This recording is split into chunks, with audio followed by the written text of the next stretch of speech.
What is Poetry Slam, you ask? Here comes some Poetry Slam. It's a place where you can find yourself. A place where life gets real. I am a scream in a bottle with the cork screwed in tight.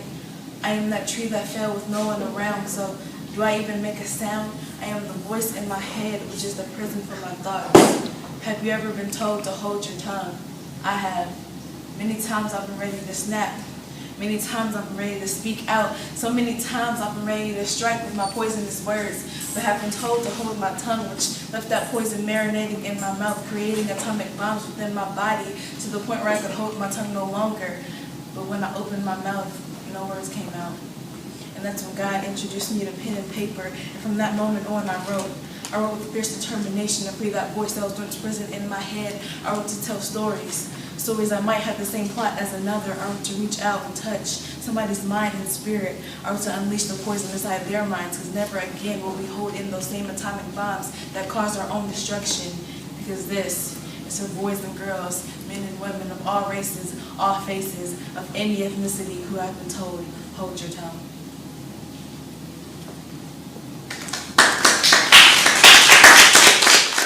So Thursdays, during Spartan time, room A155, that's where you need to come if you want to experience part of this and you want to let everybody know that you're really alive.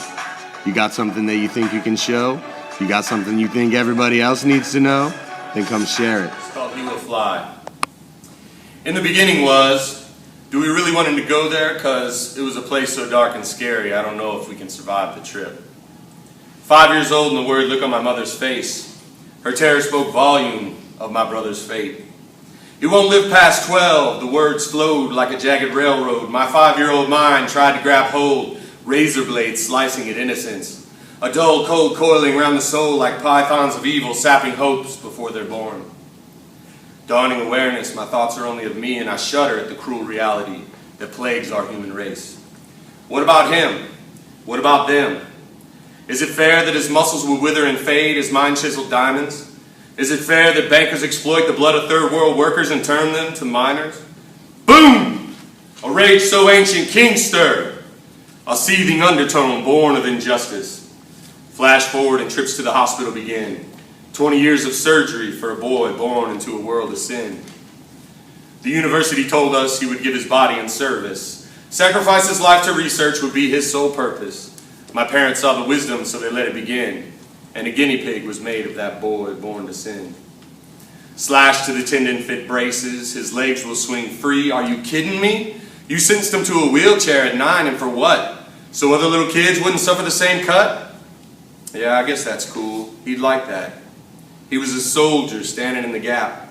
Prayer warrior scrubbing at stains, seeking the spirit while inside his own pain. 14 now and 4 surgeries later. Doctors still cutting, the results leave us jaded.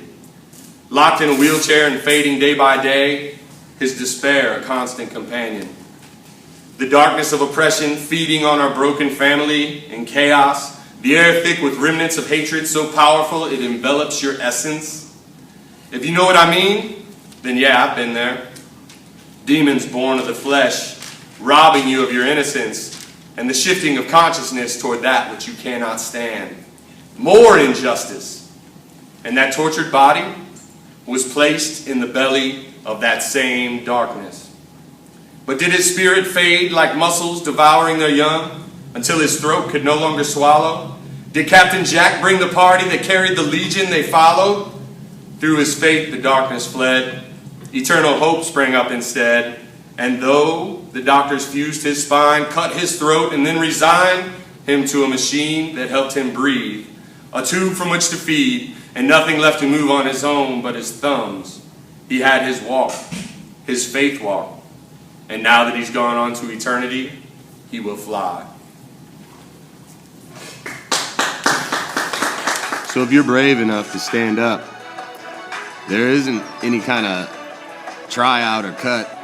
All you got to do is bring who you are. And from there, we'll take it all to the next level, man. Because the bottom line is, I slam, therefore I am.